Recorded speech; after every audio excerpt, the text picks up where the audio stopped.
Hello everyone, எல்லாரும் எப்படி இருக்கீங்க? இன்னைக்கு நம்ம பார்க்க போறது கிச்சன் ஷெல்ஃப் ஆர்கனைசேஷன் வீடியோ தாங்க. வாங்க வீடியோக்குள்ள போலாம். இப்போ இந்த செல்ஃப் வந்து மரத்துல உள்ள செல்ஃப் தான். எங்க செல்ஃப் வந்து ரொம்ப பெரிய செல்ஃப், பெரிய ஜாமான் தான் வச்சுக்கிற மாதிரி இருக்கும். இந்த மாதிரி குட்டி ஜாமான் வைக்கிறதுக்காக தான் நாங்கள் இதை எடுத்திருக்கோம். இதில் வந்து ஆல்ரெடி நாங்கள் வந்து ஒரு வால்பேப்பர் ஒட்டியிருக்கோம். அது வந்து ரொம்ப இதாகிடுச்சு, பழசாயிடுச்சு ரொம்ப. இப்போ நம்ம இந்த ஜாமான் எல்லாத்தையும் எடுத்துட்டு இதெல்லாம் க்ளீன் பண்ணிட்டு நம்ம வேற எது ஒட்ட போகிறோம், எல்லாமே மாற்ற போகிறோம். நம்ம இதை புதுசாக மாற்ற போகிறோம். அதுதான் இப்போ இந்த வீடியோவில் நம்ம பார்க்க போகிறோம். இப்போ எல்லா ஜாமானுமே எடுத்தாச்சு. பார்த்தீங்கன்னா எம்டி ஆயிடுச்சு. எவ்வளோ இதுவாக இருக்குது பாருங்க, எவ்வளோ அழுக்கா இருக்குது பார்த்தீங்களா.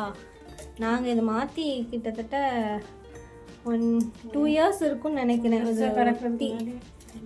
ஆமாம், எல்லாமே ரொம்ப அழுக்காயிருச்சு. சரி மாற்றலான்னு தான் இப்போ புதுசு வாங்கியிருக்கோம்.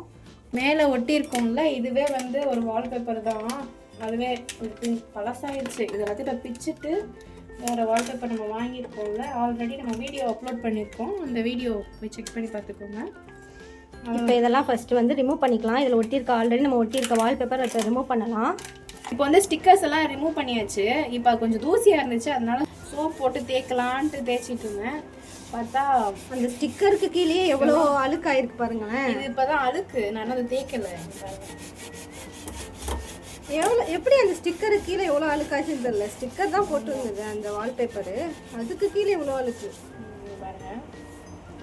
இந்த கையை வச்சுட்டு அப்படி தொடச்சேன், அதனால அப்படி தேய்ச்சிட்டு தொடச்சேன். ஸ்பாஞ்ச் வச்சு நல்லா தண்ணி வச்சு தொடச்சோம்னா நல்லா பழக்கணும்னு ஆகிடும். ஃபுல்லாக எல்லாத்தையும் தொடச்சிட்டு காட்டுறோம். இப்போ பாருங்க எப்படி நல்லா தொடச்சாச்சு. முதல்ல ரொம்ப தூசியாக இருந்துச்சு, டஸ்ட்டாக இருந்துச்சு அந்த ஸ்டிக்கர் கீழேயே. இப்போ நல்லா சோப் போட்டு தேய்ச்சி ஸ்பாஞ்ச் வச்சு தொடச்சதுக்கப்புறமா இந்த அளவில் இருக்குது. நல்லா இருந்தாலும் இது கொஞ்சம் மரக்கட்டலை, பழசு தான், அதனால் இப்படி இருக்குது. ஸ்டிக்கர் ஒட்டும் போது பார்ப்போம். இதை கொஞ்சம் முன்னாடி நகர்த்தி வச்சுருக்கோம், எங்களுக்கு கொஞ்சம் வாட்டம் பத்தாமல் இருக்குது. அதனால இப்போ இந்த ஸ்டிக்கர் தான் ஒட்ட போகிறோம். இந்த வால்பேப்பர் தான் இப்போ நாங்கள் செலக்ட் பண்ணியிருக்கோம். கொஞ்சம் லைட் கலராக தான் எடுத்தோம். இதுக்கு முன்னாடி உள்ளது இன்னும் லைட் கலரு, அது ரொம்ப அழுக்காகுதா. சரி இந்த கலர் மேட்சாக இருக்கும், கொஞ்சம் ஓரளவுக்கு நல்லா சூட் ஆகும்னு சொல்லிட்டு இதுதான் நாங்கள் செலக்ட் பண்ணியிருக்கோம். இப்போ நம்ம இதை ஒட்டலாமா? அளவு எடுத்துக்கலாம்.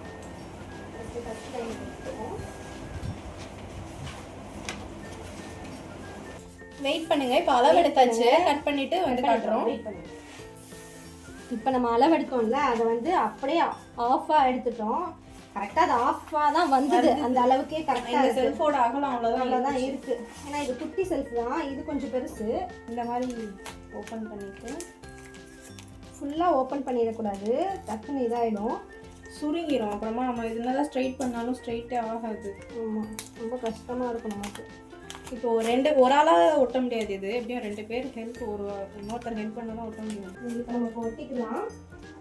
கரெக்டாக அந்த எட்ஜஸோடு வச்சுட்டு துணி வச்சு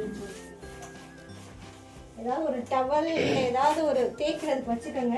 இப்போ நல்லா அப்படியே டவல் வச்சு நல்லா அப்படி தேய்ச்சிக்கிட்டே வரணும். ஒரு ஆள் அங்கே பின்னாடி உள்ள இந்த லேயரை இழுக்க சரி. இப்போ இன்னொரு ஆள் நம்ம இதை தேய்ச்சிட்டே வந்தோம்னா பபிள்ஸ் ஃபார்ம் ஆகாது, ஏர் ஃபில் ஆகாது. நம்ம சுருக்கமாக இல்லாமல் இருக்கும். அது ஏர் ஃபில் ஆச்சுன்னா ஒரு மாதிரி சுருக்கமாக ஆகிட்டு அசிங்கமாக இருக்கும். நம்ம ஸ்டிக்கர் ஒட்டியிருக்கோம், நல்லா தெரியும். கொஞ்சம் இந்த வேலை பொறுமையாக தான் பார்க்கணும், அவசரப்பட்டோம்னா வேலைக்காகாது. இது இப்போ ஒரு ரேக் தான் ஒட்டியிருக்கு. பழசுக்கும் இதுக்கும் டிஃப்ரென்ஸ் பார்த்துக்கோங்க. இப்போ நம்ம மீதி இருக்க எல்லாத்துக்கும் ஒட்டிக்கலாம். ஒட்டிட்டு உங்கள்கிட்ட காட்டுறோம். இல்லை பார்க்குறீங்களா? நீங்கள் பாருங்கள். இப்போ செகண்ட் ரேக்கும் ஒட்டியாச்சு. ஃபஸ்ட் ரேக் இது, செகண்ட் ரேக் இது. இப்போ இன்னும் கீழே இன்னும் 2 ரேக் இருக்குது, சைடில் இருக்குது, மேலெல்லாம் ஒட்டணும். எல்லாம் ஃபுல்லாக கவர் பண்ணிவிட்டு உங்களுக்கு காட்டுறோம். சப்பாடா, ஒரு வழியாக ஒட்டி முடிச்சாச்சுங்க. பாருங்கள், ஃபுல்லாக கம்ப்ளீட் பண்ணியாச்சு. மேலேருந்து கீழே வரைக்கும் ஃபுல்லாக கம்ப்ளீட் பண்ணியாச்சு. ஆனால் இதை நீங்கள் பார்க்கும்போது வேணால் ஒரு 5 நிமிஷம் 6 நிமிஷத்துக்குள்ளே இருக்கலாம் வீடியோ. ஆமாம், ஒட்டி முடிக்க 3-4 மணி நேரம் ஆயிடுச்சுங்க. எத்தனை மணிக்கு ஆரம்பித்தோம்? 4:30 மணிக்கு ஆரம்பித்தோம். இப்போ மணி 8:30 மணி ஆகுது. பாருங்க, ரொம்ப கஷ்டப்பட்டு ஓட்டணும். பரவாயில்ல, நல்லா பார்க்க புதுசு மாதிரி ஆயிடுச்சு. அப்படியே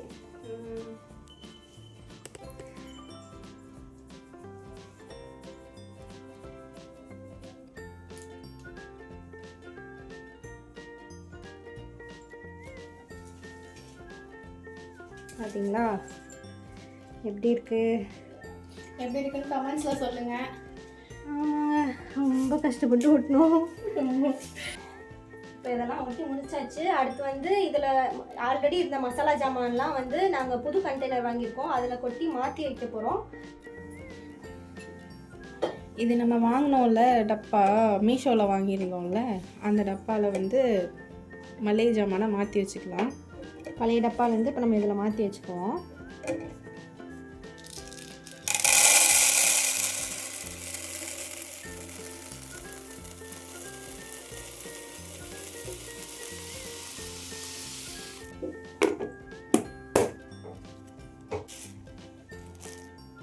இது 1 கிலோ கரெக்டாக கொள்ளும். இதோட கெப்பாசிட்டி, நம்ம கெப்பாசிட்டி 1 kg.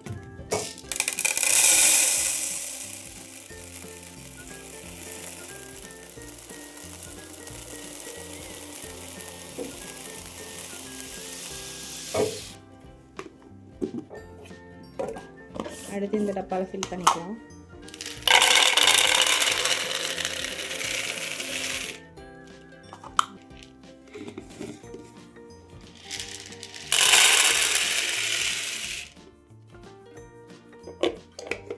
இது எவ்வளோ கெப்பாசிட்டி? இது 1/2 கிலோ. இதில் வந்து 1/2 கிலோ வரை கொட்டலாம். இது வந்து 1 கிலோ கொட்டுறது. இது வந்து 1 கிலோ வரை கொள்ளும். இது வந்து 1/2 கிலோ. இப்போ மொத்தமாக எல்லாத்தையும் கொட்டிட்டு அப்புறம் காட்டுறோம். எல்லா டப்பாவுமே ஃபில் பண்ணியாச்சு. இப்போ அதாவது அதோட இடத்துல அரேஞ்ச் பண்ணிக்கலாம்.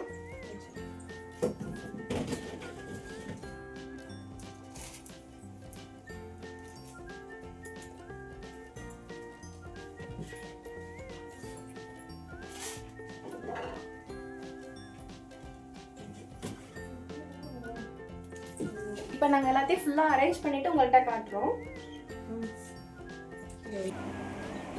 அவ்வளோதாங்க, எல்லாத்தையும் அரேஞ்ச் பண்ணியாச்சு. எப்படி இருக்குன்னு பாருங்கள்.